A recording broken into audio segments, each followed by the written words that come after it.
He was making no sense. I mean, I've had my share of drugged out scumbags spouting nonsense, but this guy just takes the cake.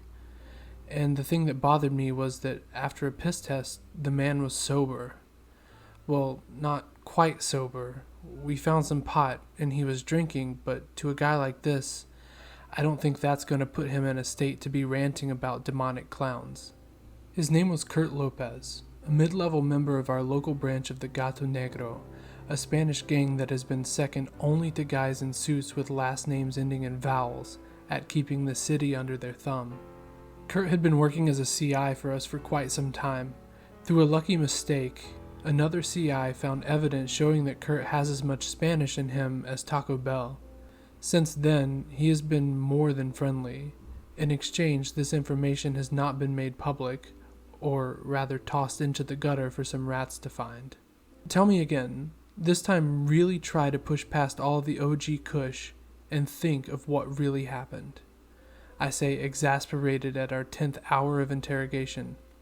Fuck, Cregan. I've told you a dozen fucking times already, man. Why do you need me to do it for a 13th fucking time? He says, at least as exasperated as I am. Because, Lopez, I tend to disbelieve a story when it involves a demonic clown taking out a warehouse full of people, I say. I sit down on a bare metal chair in the interrogation room and rest my head in my hands, fixing him with a raised eyebrow. I didn't fucking say demon. I said the fucker was scary, he says, looking toward the floor. I would be too if I got my ass kicked by a clown. Demon, scary. I don't care if the guy was half a goddamn squid, Lopez. Your story doesn't make any sense. I continue to look, and eventually he resigns himself and starts telling me the story from the beginning, again. We were just hanging out, you know, at the warehouse, keeping watch and staying chill. Nothing big going on, just punching our time cards. Well, we were in the middle of a game of poker, and I was winning. Actually, I was pretty happy with it. We had just had a major score a while back, so this would mean even more coin to jangle, if you get what I'm saying. We all hear this fucking noise from the main doors. We couldn't tell what it was, but thought we'd go check the shit out. You know, even a cat might knock something over that we didn't want knocked over, if you pick up what I'm putting down. Well, we get there. Me, Jimmy, Carlo, Trip, Ace, and Bats.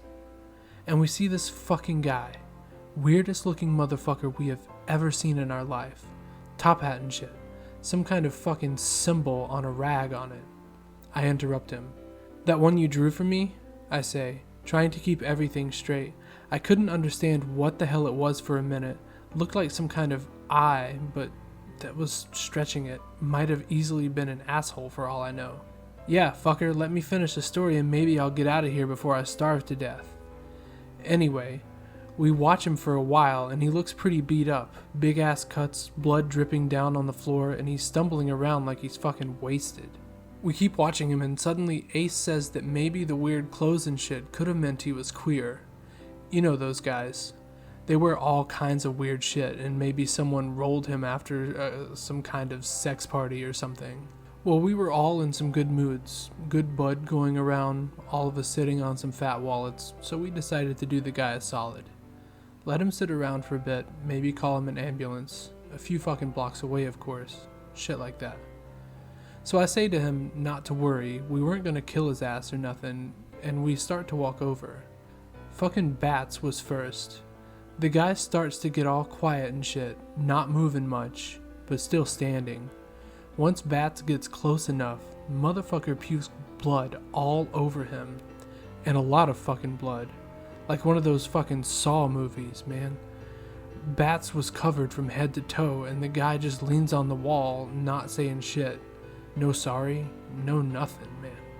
Well, there's only so far Avato's good mood can go, you know? Bats wipes the shit off his face and starts in on the guy, telling him all kinds of shit he was gonna do, and he walks up and pushes the guy over. Well, Ace wasn't having any of that. Actually, I always thought Ace was a bit of a queer himself. Maybe felt some, you know that word. Fuck. Empathy, I say, rolling my eyes. Even this many tellings in, the story is still fairly interesting, if not all that believable. Yeah, fucking empathy. So maybe Ace was feeling all empathy towards that motherfucker and walks over to Bats, tells him to chill out and shit. He shudders visibly and stops for a second. At times like this, I realize just how desensitized to these kinds of guys I am. I'm no racist, I don't mean their kind. I mean scum. The type of scum that I've been working 15 years to keep off the streets. Sometimes you forget that regardless of what they do, or what they have done, or what they would do, they're just people. And anyone from the Pope himself to Adolf Hitler is going to feel it if he sees a half dozen of his friends get killed in front of him. We should have fucking smelled it. But with the Kron being passed, and all the other smells floating in the warehouse, I don't think anyone thought anything of it. Just smelled like he was drinking. Ace grabs a pair of gloves off one of the shelves and reaches down, wanting to help the fucker out. The clown guy, he reaches out with his left hand, and right before Ace grabs it, his right one makes some little flicking motion. We see a spark, kinda like in those old ass war movies, you know, when the gun's firing and shit, but you can't see the bullets. I make a mental note. He's talking about tracer rounds. Though I doubt this guy is firing them from a wrist launcher, it's something to remember. Maybe they just didn't see a gun, or maybe it was just a match. Or maybe this guy bought something at a gun and knife show. Some kind of phosphorus or lithium self-defense item. Who knows? But weird is good. Weird gives us a place to look. Well, it floats over, kinda like a fucking leaf, but faster, you know? And when it hits Bats, another shudder as he continues. Bats is a big motherfucker. 300 pounds buck-ass naked, and all 300 of those pounds went up like a fucking bottle rocket, man. Just whoosh! And he was screaming, trying to put himself out, but the shit, it just kept sticking to everything like it was, what do you call it, fucking napalm or something. We didn't even know what was going on yet. Me and the rest of the crew go over. Ace was just standing there, stunned. We tossed the tarp over Bats, like you see people do in Jackass and shit, but the tarp just caught fucking fire too. Jimmy grabs one of the fire extinguishers and sprays. It helped, but it didn't keep him out. By the time it was finished, Bats was blazing again. You could start to see something spreading around the floor. I cringe a bit as I realize that it must have been the guy's fat. Well, right about then, Ace starts to put two and two together. He grabs that clown fucker by the throat, screaming about what the fuck did you do and shit. Ace is a juicer. I think you guys know that. You picked him up a couple of times from what I remember. Strong as a bull. Well, I turn around and I see him holding the clown by the neck, old school, and goes to slap some sense into that fucker. He picks up on the left side of the guy's face. Half of it was gone, really. You could see the muscles and shit, all torn to hell. The slap should damn near fucking killed the guy, but it didn't. Right when Ace hits that fucker, he screams and drops him, grabbing at his pimp hand. And this is when I saw this guy. He wasn't fucking hurt at all. Another mental note. Not only is this guy good with makeup, but he has to be some kind of metal worker, or something.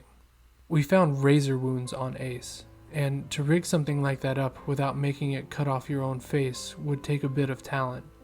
But who in the fuck would have the skill set to do that? When Ace let go, his entire fucking posture, posture changes. He starts laughing. Actually not laughing, just fucking giggling. Motherfucker was wearing one of them long coats, like you see on those guys in the old flicks. And he takes something out of it. I thought it was gonna be a gat, but it was a stick. Same kind the guys in the old flicks would have. Don't know what you'd call it. You see him at Halloween sometimes, but this wasn't no plastic. He says something about missing fingers or some shit, and Ace starts to stare the guy down. But Ace was smart. He was reaching for his hold.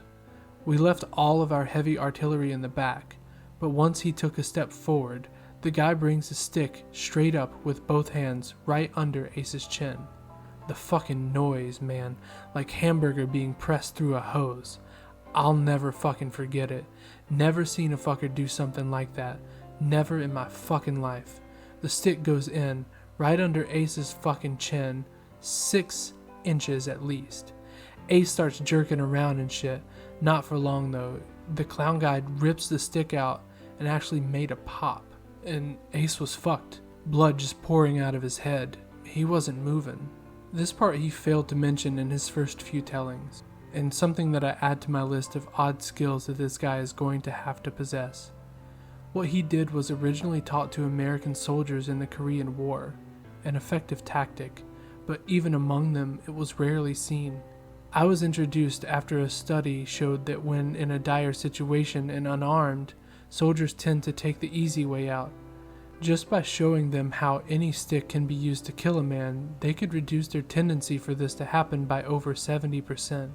I come from a family of soldiers, and while it was always an interest of mine, I always thought that I could do better fighting the war at home. I notice a pattern though. Everything seems to stretch what this guy is willing to believe, but there's a reason for it. On the surface, a guy putting a stick through someone's head seems impossible, but if someone knows how, it's actually not that much of a chore. Whoever this guy is, he is all about the shock and awe. I keep thinking soldier, but maybe that's just my childhood bleeding through.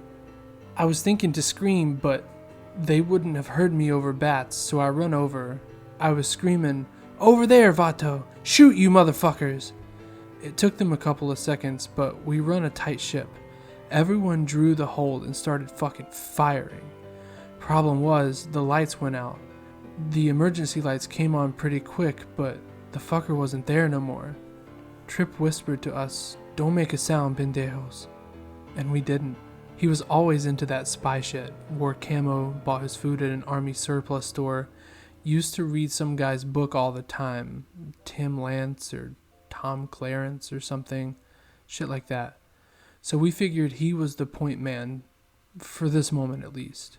So we stood there, listening and trying to make out someone moving. Problem was, Bats was still screaming. Poor motherfucker. Too much fat to burn, I guess. Well, Trip puts one in his dome without a second thought. Trip has always been a cold motherfucker, but that was just ice. Bats' body kept fucking with our night vision and shit. It wasn't burning that bright, but bad enough we couldn't adjust. "We gotta move to the back right now," Trip says, as if we all wanted to stand there in the fucking dark. Didn't mean it wasn't good advice, though. We started walking real slow and shit. I can tell you, man, I was shaking. Trip seemed to keep his shit together, though. Jimmy and Carlo, I don't know. I was too busy looking for that clown to keep an eye on everyone else. We make it into the back, and we all get out the artillery. Trip cocks his AK. I feel a lot better with my sawed-off. And Jimmy and Carlo flip the safeties on their Tech 9s. We look at each other, and we knew he wasn't killing no one else. Trip yells, "Feel like round 2, punta?" We all laugh a bit. Nervous shit. But Vato's kinda got a front sometimes. We were looking around for about 10 minutes before Carlo says, "Look on the table." And there's a fucking note. Jimmy picks it up and says it feels kinda soggy. We didn't give a shit if he jacked off on it. We told him just to read the fucking thing.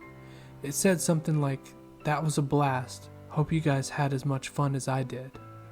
Sick fuck, man. A sick fuck. Well, we all read it. Well, all of us except me. Never really took to that schoolwork shit. We was trying to make some kind of sense. Trip, he goes in the back and flips some switches, and just like that, the lights pop back on again. Trip seemed chilled out though. We searched around the place and we saw some bloody ass footprints going down the street. Jimmy and Carlo followed them for a couple of blocks, but didn't find the guy. When we all got back, we kinda decided it was over. If the guy wanted to keep going, he would have, right? And with us all on guard, well, fuck man, we're Gato Negro. No one is going to be able to play that fucking card twice and win. I'll tell you, Cregan, I've never seen shit that weird, but I have seen worse, like that shootout in 2002. You remember that? And indeed I do. Italian versus Spanish, bloody as a butcher's floor. So, I mean, we got to doing what we always do. We buried Ace and Bats, you know the place. And we got back to our fucking game. We were chilling for a few hours. It was a little before sunup when Trip puts down 3, a 7, an ace, a 9, and a 5, and starts laughing, talking about walking away with our money and shit. I laughed a bit and asked him where in the fuck he learned to play cards when I see Jimmy looking at his hands, moving kinda slow and shit. I asked him what the fuck is going on, and he shows them to me. His fingertips were all kinda eaten and shit. Not much, not like they were gonna fall off, but like someone went over them with a sander or something. Something just didn't seem right, Krigan. So I go over to Carlo and Trip and the same fucking thing. And they start acting not trippy, just fucking slow and stupid. Trip, he starts blinking his eyes saying how he can't focus them. That's when it hits me. Motherfucker dosed them some fucking how. The note he was talking about was lost in the ensuing fire, but the tactic in question is a rather simple one. A weak acid can open the pathway for any number of drugs to get into. The guy wouldn't even have to get something nasty, just a few over-the-counter sedatives, things like that. At the very least, to cause the effects I'm hearing for the 13th time. I keep trying to get them to snap out of it, but it was a lost fucking cause, man. They were doped up something good, and I started slapping Trip. I hear footsteps, real loud footsteps, like something wanted to be heard. He was fucking back. Only this time he ain't got no cuts or no shit. I can see him clear as day, man, not a scratch on that fucker. But he had a big ass fucking grin, and he kept that giggling up as he was walking over. Then he started talking, fuck man, his voice. Guy wasn't that big. Tall motherfucker, but not that much meat on him. But his fucking voice. So deep, couldn't really understand him all that well. And that just made shit worse. I was listening real hard trying to make out what he wanted, and all of a sudden, he splashes a bucket at me. I'm no fucking idiot, I dove my ass fucking hard. Problem was, the Mossberg gets caught on the table and I drop it. I end up behind a big steel toolbox and look over, thinking he tossed out some acid or some shit, but no, just a bunch of paper floating on the ground. And I see him. He ain't running at me, he ain't drawing a gat, he's just walking, real slow like over to Trip, just as casual as hell. He puts one hand on Trip's forehead and the other on top of his head. He bends Trip's head back just a bit and pushes down. I hear a cracking sound and I smell shit real quick. I keep thinking military. I've never heard of anyone doing something like that, but it just reeks of some kind of training. But then again, what doesn't reek in the same manner is the way that this guy does what he does. It's not like there's a high degree of skill involved in any of this, just knowing that it exists. It's like he found the widest selection of cheap shots he could and went with it, and it shows. A soldier, a real soldier, would have done something like a surgical strike, gotten in, gotten out, and done anything meant to terrify post-mortem. We deal with a lot, from Mexican federale that changed sides to the guy who didn't get his promotion to captain and decides he wants to take it out on the world from a rooftop. Soldiers make great scumbags, and I have to side with Lopez on this one. While this guy is doing his thing in an interesting way, it isn't what you'd call efficient. The almost Mexican continues. I'm looking at my gat. I'm looking at him. And he's looking at Jimmy and Carlo, like I ain't even fucking there. No, that ain't right. He knew I was there, but he just didn't give a shit. He walks over to Jimmy and grabs him by the neck. He wasn't choking him. He just dug his fingers in his neck and started shaking. Sounded like glass being broken in a sock. I didn't have to look at his chest. Motherfucker was dead. Real dead. His neck wasn't broken or nothing, but it was all out of shape, bugging out and shit. Carlo was closest to me, And by the time the fucking clown gets over there, we are no more than 3 feet away. He's looking at me now, but he's looking at Carlo too, with a kind of thinking look on his fucking face, like he was trying to decide what to do. He grabs Carlo by the shoulder and flips him on the table. Carlo lying on his back. If his eyes were open, he would have been looking right at the fucker. The guy raises his hand like this, makes a fist, and slams it down onto Carlo's chest, right over his heart. There was a noise, like when you punch a motherfucker real hard. You know what that sounds like, right, Kragan? He grins and I reply, "Let's just stick to the topic at hand if we can," I say, wanting to just get on with this interrogation. Yeah, you wouldn't know nothing about knocking someone around. Anyway, pendejo, if you ask me, he was thinking this would just kill Carlo, but Carlo's eyes open up a bit. He ain't really up, but you could tell he knew something about what was going down. Well, the clown guy does it again, and each time he waits for a second, and each time Carlo just wakes up a little bit more. By the time he has done this a half dozen times, Carlo is struggling a bit. The guy seems like he's getting pissed all of a sudden, and he puts his arm across Carlo's throat. Suddenly, Carlo ain't struggling as bad, probably was taking all he had to just breathe. Well, I think this is my chance, and he has one hand keeping Carlo down. Might not be the most distracted anyone has been, but take what you can get, you know. So I try and keep him distracted. "What the fuck do you want?" As my hand starts to creep to the gat between the table and chairs, I guess he can't see it. Thought I was starting to get on a roll. He tells me, "Well, the short answer is, I've been paid to do this. The long answer is that I might just be batshit crazy." And I didn't doubt it, man. My hand closes around the grip, and I must have started to smile or some shit because he says to me, "The barrel is filled with contact cement. Unless you don't like that hand, I wouldn't bother firing it if I were you." And he points to the ground. Sure as shit, there's some green slimy shit all over it. I dropped the gat. Maybe he was gonna kill me anyways, but later is better than sooner, you know? I don't remember exactly what he said, but the fucker starts having a conversation with me, telling me how he's kinda pissed that Carlo didn't die. He said something like it ruined the branding of what he wanted to do, whatever the fuck he meant by that.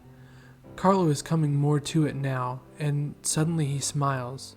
This big kid on Christmas morning smile, and the fucker says, "Watch this." I don't know how he did it, man. I don't even know what he did, but it killed Carlo real fucking fast. He presses one of his hands over Carlo's mouth, covering it with the palm, and the other hand he used to pinch Carlo's nose. There was a little hiss, maybe. I don't know. I was pretty shook if we're telling the truth. And Carlo's chest starts to rise like he's taking a breath. But it don't stop. Carlo is thrashing around real bad now. The guy leans in to keep him on the table. There was a tearing sound, real quiet and shit. And Carlo starts calming down. The guy doesn't give up right away, and he keeps going for like half a minute. Then he moved his fucking hand. Carlo starts spraying blood, lots of blood, and it gets distance, man. Not exorcist distance, but a good 6 inches or so. Not for very long, but when he was done, the floor was covered pretty bad. The guy walks over and asks me if I want to live. I tell him of fucking course I do. It's a little bit hazy after that, Kragan, but what I do remember is fucking off, beating sneakers away from that fucking place. I think of mentioning there has to be more to the story, and for the life of me I cannot understand why this little prick isn't telling me. My first thought is that he killed this guy, whoever the hell it is. But why wouldn't he say anything? Clear, even for someone like him, case of self-defense. I add it to the growing pile of shit that doesn't add up. She stands almost 6 feet, and should I not have heard her voice, she is not the first thing that would come to mind. She is garbed entirely in some kind of black steel, embossed with odd patterns. Whether these are structural or decoration, I have no idea. She has an angled steel dome, reminiscent of tank armor, as a helmet, with a mane of deep black hair, shoulder length hanging out of the back, No visible slits for eye holes, or for that matter, ear holes. In fact, the only flesh I can see is directly under her chin. Everywhere else is steel clad. Over top of this is a long brown leather coat, the right tail completely gone, and various burn marks, holes, and tears adorning it. My first guess is that, unlike my own coat, hers is simply for decoration, or maybe a memento of some form. And this honestly causes quite the sinking feeling in me. One of the biggest changes from the original equipment is that I have reinforced the coat, pants, well, everything with layers of leather, on the inside of course, a trick learned from various books on prison life. But what I think of as solid protection, she thinks of as decoration. Lastly, something is spray painted across her chest. I can't quite see the entire word, but with a lucky gust of wind, I eventually see all of it. A simple decoration. The word "not" in an angry scrawl. But this is where it pays off to be me. I'm scared. Or rather, I know that this fight is unbalanced in her favour, as much as the last was sided against the gangbangers, but I don't really care. It's not fearlessness, nor apathy, just the simple fact that this is what I do. I no more care that I may get squashed by this steel-clad warrior woman than a plumber cares that he will spend his day elbow-deep in someone else's shit. It is just part of doing business. A burst of helium, and I start in, but not before I palm one of my as-of-yet untested new toys to Eric. Well, I bet you thought that would have been a lot more impressive. My tone is schoolyard bully obnoxious, and the helium makes it grating, hard on the ears. She says nothing. She just looks at me, so I continue. And now comes the silence. Is this the point where I am supposed to realize you're unshakable? A vanguard of one, trained to be unstoppable? I laugh. A shrill barking giggle. Well, look at my skirt face. What the fuck do they call you anyway? Vaginator? The Crimson Flow? Give me that at least. A couple of seconds go by, and I can see by a slight shift of the helmet that she might say something. I pounce on this like a karate master pounces on a lowered guard. Come on, I really want to hear it.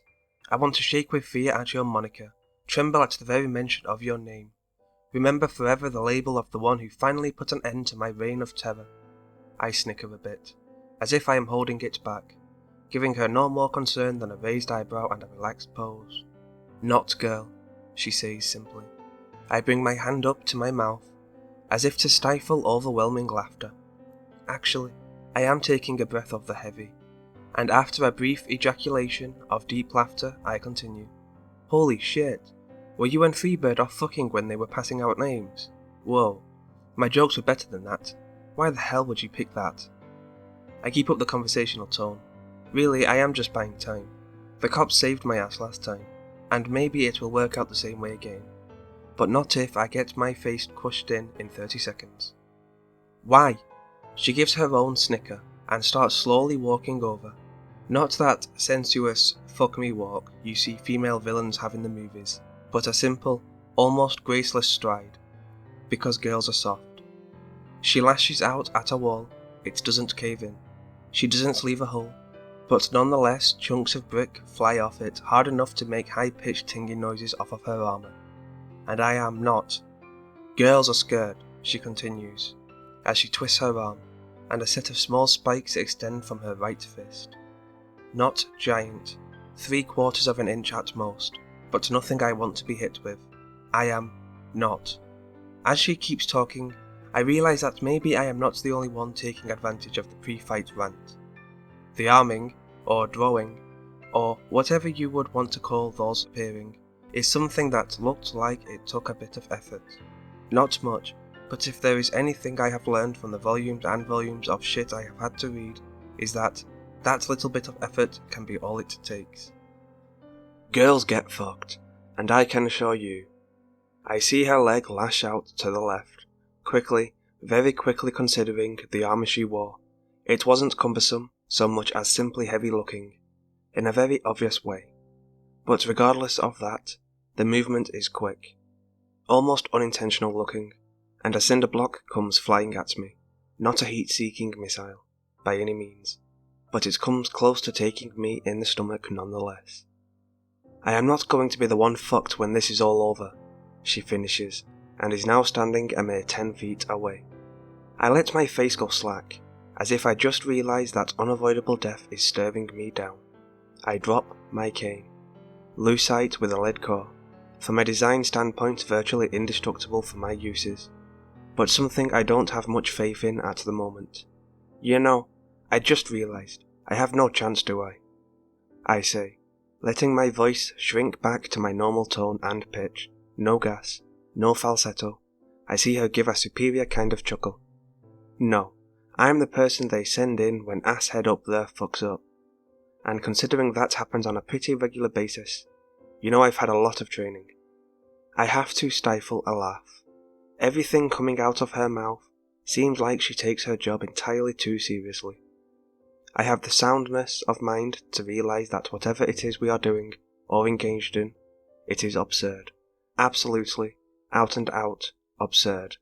I get it. I just need to know one thing. I sigh. A hang-dog kind of noise.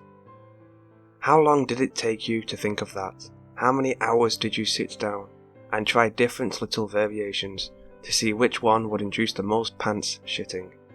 I give her a big smile, and as I do so I slip on a set of brass knuckles.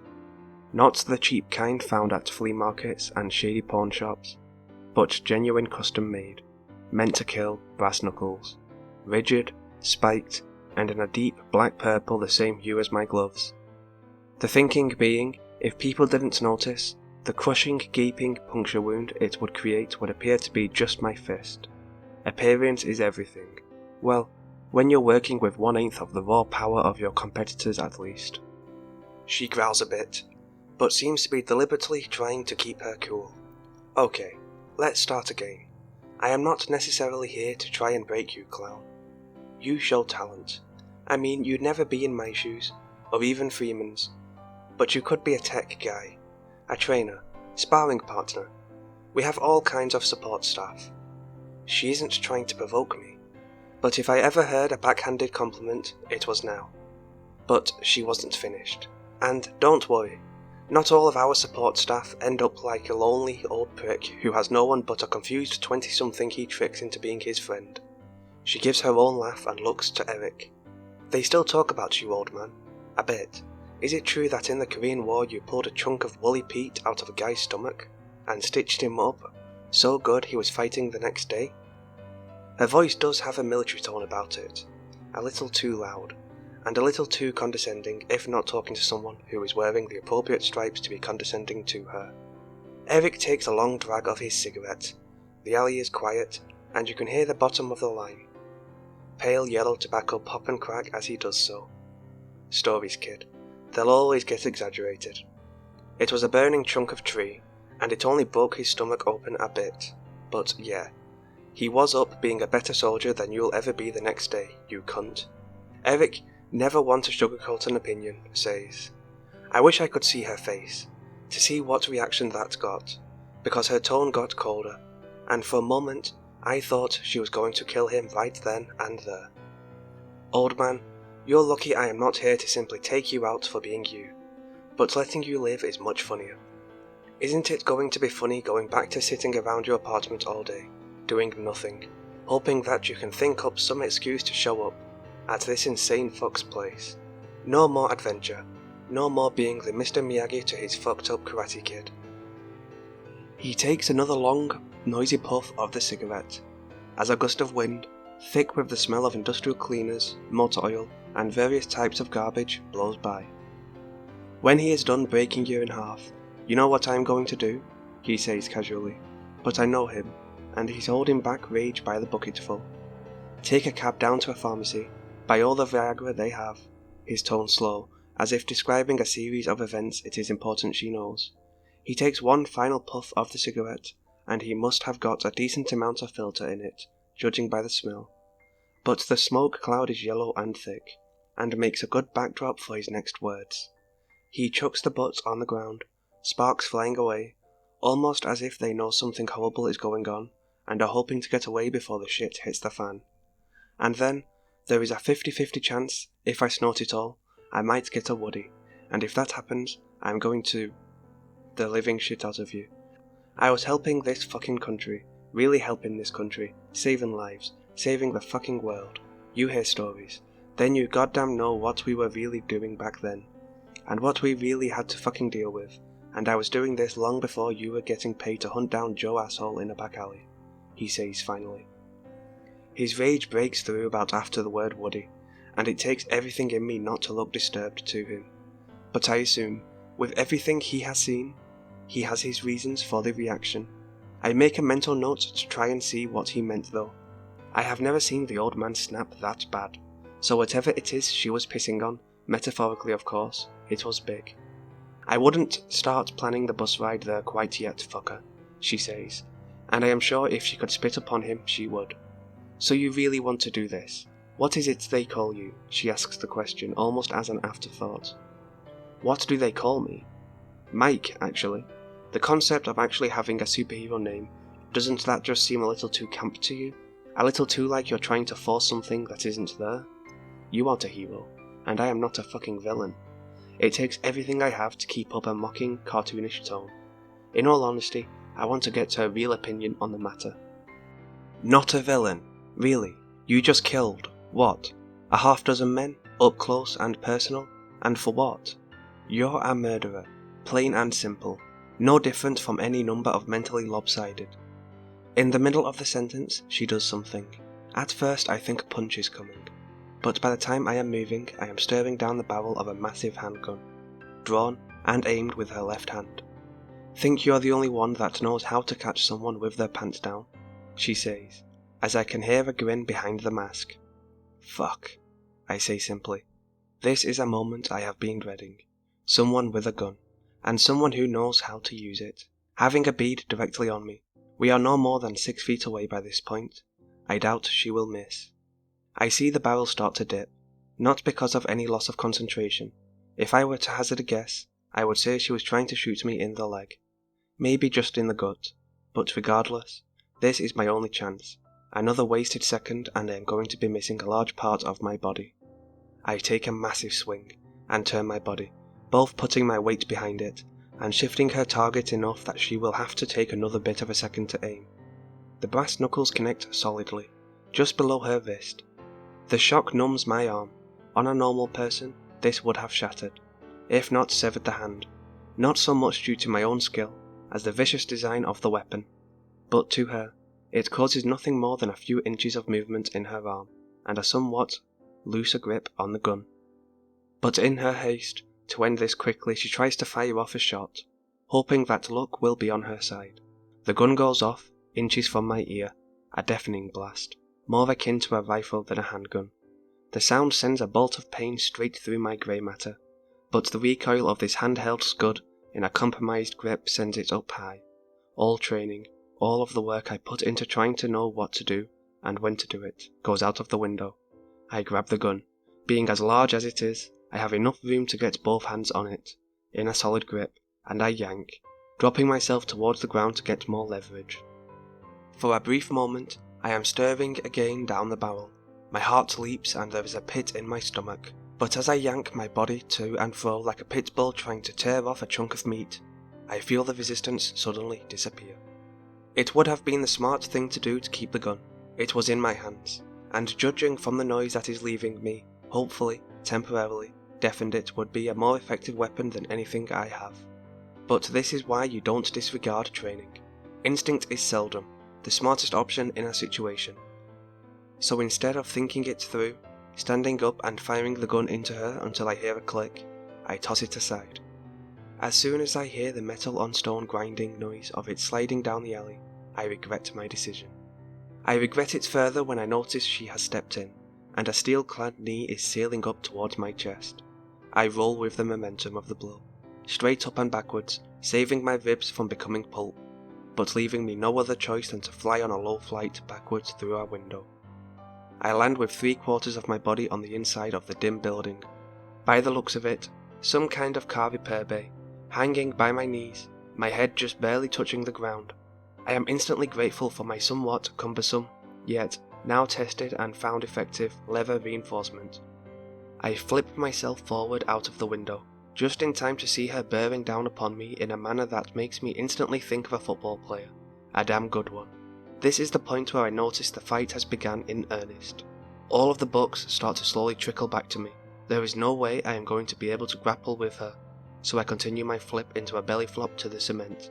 I tuck my legs in and spin, on my side, in an arc. That avoids the steel-shod feet of my attacker. I notice the lucite cane, on the ground, and scoop it up before turning the spin into an awkward but speedy rise to my feet. She hits the wall with her shoulder, shattering a few bricks in the process.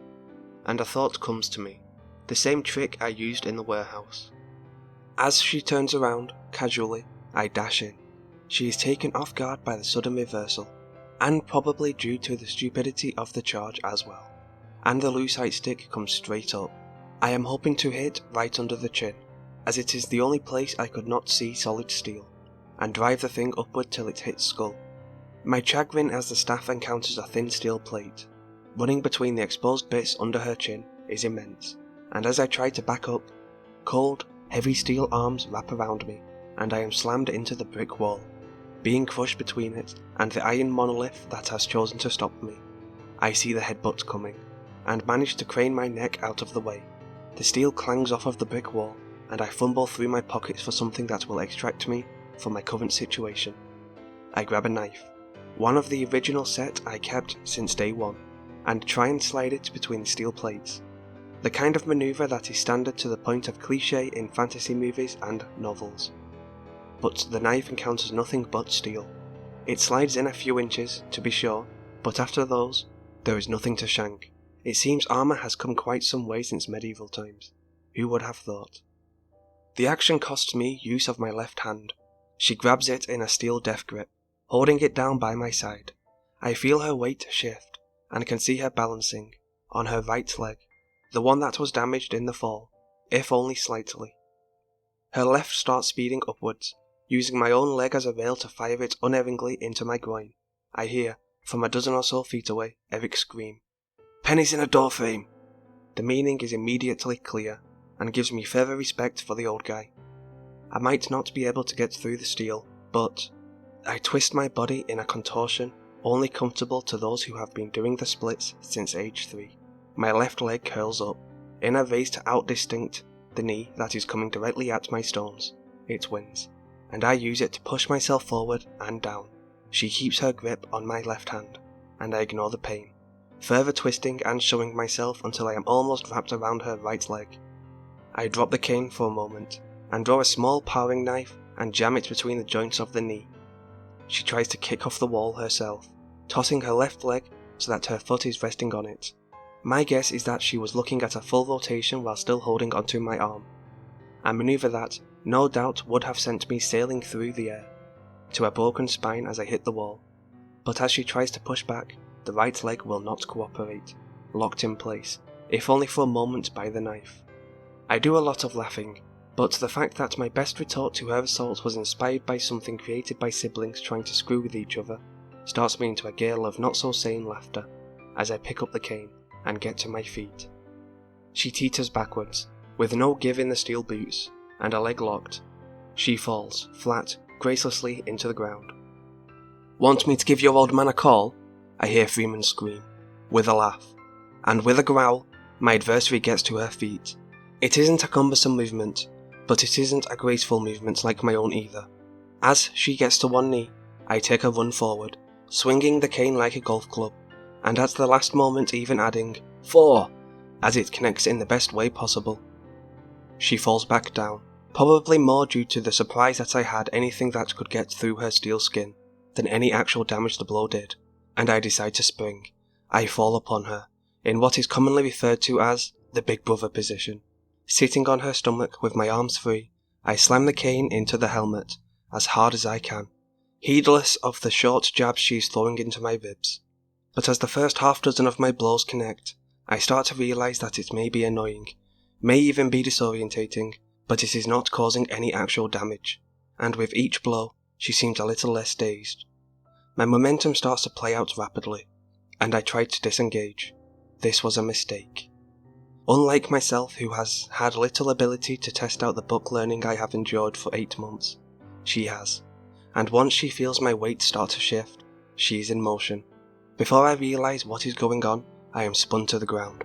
Hundreds of pounds of steel and flesh atop of me. It feels like I am grappling with a safe. There is no position I can get into to change my leverage, and as I realise this, our previous entanglement is reversed. I am still holding the cane, now in both hands, to try and deflect some of the blows that I know are coming my way. Gone is any semblance of martial defence. I fight like a wildcat, twisting and lashing out with the cane, scoring hit after useless hit, but managing, to a point, to keep the blows to the side of my head or my shoulders, knowing that one solidly connecting shot, from this angle, with my head between a steel fist and the cement ground, would be fatal, or at least would give me enough brain damage that my new career would be quickly ended. One blow knocks the cane out wide, my left hand losing its grip. I try to get it back, but I instantly know this is the mistake that is going to hurt a lot. The first blow is off balance, almost as if she was surprised at the fact that the cane finally went out wide. It connects almost perfectly, but she pulls the punch much too early. I see black spots. The spot just above the nose she hit starts sending red waterfalls of blood into my eyes, and as I try to blink them and the spots away, I feel a cold hand grab high on my neck. She does not intend to make the same mistake again. The second blow does not get pulled. I manage to move my head, slightly to the left though, taking the lethality of the blow away. Which isn't to say it wasn't damaging. My jaw dislocates, and as I look to the floor of this dirty alley, I see piles of thin white splinters, the remains of my teeth up to the last molar. My mouth is pouring blood, and I start to cough as my head gets roughly yanked to stare up at her. I try to get in enough air to force the blood away from my throat, but doing so just leads to a feeling eerily similar to being waterboarded. I try to get a mouthful of blood, to maybe spit it and blur her vision. Anything to get myself out of the fantastic situation I find myself in. She yanks upward on my chin, slamming the back of my head into the ground, and making damn sure that I am watching her. You know what is going to happen when I kill you, fucker. I'm going to have to do about 5 days worth of paperwork, she says. A heavy steel slap threatens to make me lose consciousness, and opens up a ragged wound on the side of my face. And you know what? I fucking hate paperwork. Another slap furthers the wound. Blood flies from my mouth in an almost fake-looking amount. She continues. But I am not going to have to go through this bullshit again.